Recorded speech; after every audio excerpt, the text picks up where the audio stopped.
heavyweights of the Macho Man with Acclaim's Wrestlemania for the Nintendo Entertainment System. A leg drop, an elbow smash, a body slam! WWF Wrestlemania from Acclaim! Ooh, yeah, I want a rematch!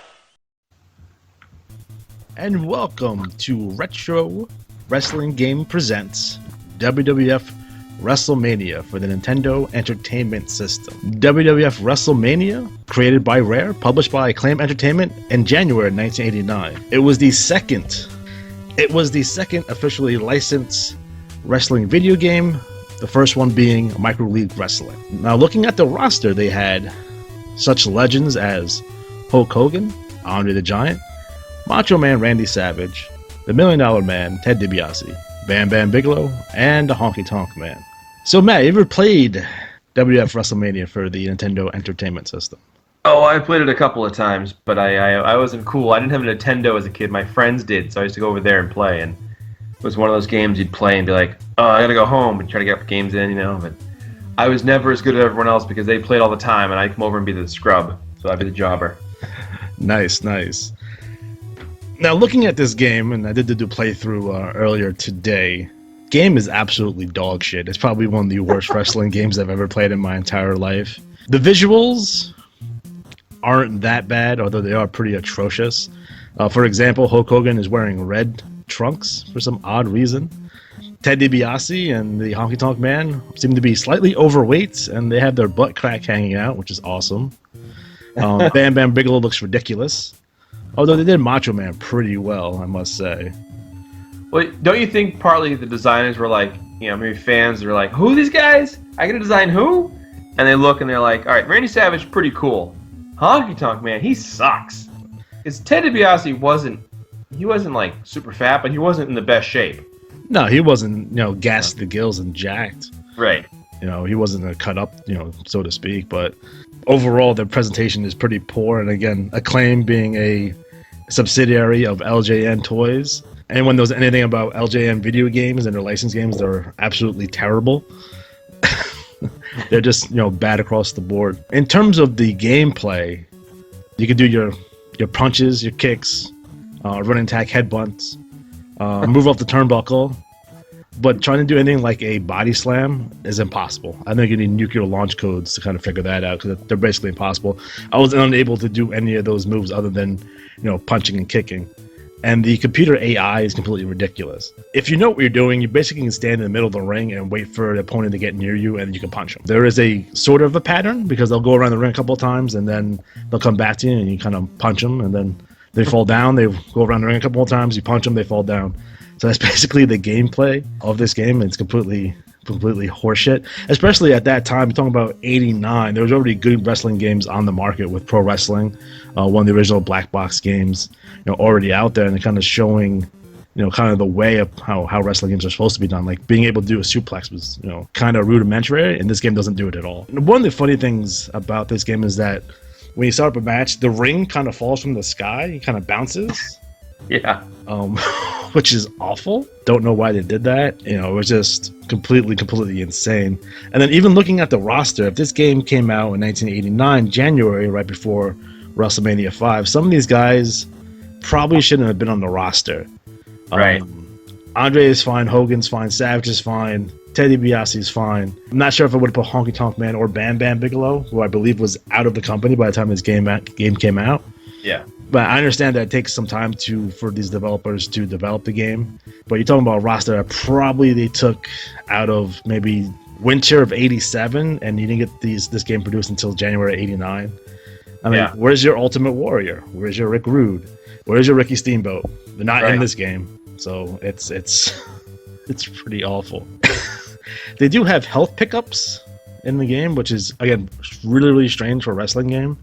Yeah. So I have these icons that kind of float on the top of the ring, and there's such things like a guitar for the Honky Tonk Man, or a crucifix for Hulk Hogan, or a fireball for Bam Bam Bigelow, and you would get some health back. But basically, if you run around the ring long enough, you'll get all your health back anyway because it just regenerates on its own. You don't really need it. I would say I think the biggest problem with these games, the flaw that shows up a lot, is that they were designed by people who are not wrestling fans or don't know the business. Agreed. It's like I have friends who are veterans. They'll talk about like early stage military games and how like ridiculous they would be. You know, like you'd never actually be able to carry like an RPG and a M60 and a this, and it's like, well, dude, it's a video game. You know, it's like suspension of disbelief. But I think these wrestling games, you can see it when they have like the design's terrible. They probably had deadlines. They just had to get it out there. That's why the wrestlers look terrible too. Like make Hogan look great, make Savage look great. Everyone else, whatever, just finish it. Yeah. I remember one tactic I used to use that pissed people off was the run around and evade them tactic. I would just run away. You can literally do that, and then if you have more energy than the other guy, you win the match anyway. Or if it goes back to a draw, if you're in tournament mode, you just get a draw and you get a rematch. Nice. I mean, you can't go outside the ring. You can barely go off the top rope if you can pull it off. And the worst thing about the controls, and it's the thing that has to be most precise, is your pin. So you knock this dog shit out of somebody, they're all out of energy, you go to pin them, and it doesn't work. And you're sitting there trying to hit the controls, which is up and B or down and B, depending on who you are. Sometimes both. Yeah. And it won't work. And sometimes you'll miss the pin. So you'll see it in the video where I go for a pinfall and I miss the pin, and my guy hits the ground and comes back. And it's awful. And if anything has to be precise in a wrestling game, it has to be the pin mechanic, because if that doesn't work right, you're screwed. You might as well just turn off the game. I think that was one of the games that I used to get furious at, because I'd have the guy beat and couldn't figure out how to cover them. And I'd be like, tell me how to cover. My friends, of course, would not tell me how to cover. No, of course not. They just, tell me how to pin him! And that's the thing. You had to go to a submission hold and try to make him pass out, and the friends tapping the button as fast as they can. Good call on this one. Reviving old bad memories. Well, it's the first one I have, and it's the first one I played, so that was the obvious choice. Again, as a kid, right? So you're a kid, it's 89, I was 7. I go into the local Toys R Us or KB toy store around here, and you're going to buy a video game, and you see Hulk Hogan ripping his shirt on the cover, and you're thinking, oh man, this game's going to be great, and you get it home, and you're sadly disappointed, like right off the shoot. And those are one of those moments where you literally just want to throw the NES against the wall and break it, because you're like, I just spent $60, and they were about $60. They range from $60 to $80 back then. 89 money, that's like $120 nowadays. And it goes back to another point where, as kids, we only had like 5 or 6 games, so they better be good, because you weren't getting any more than the 5 and 6. Right. My son right now has like 14, 15 Wii U games. We weren't as fortunate, back in the day. So you had your 5 games, and hopefully they were good.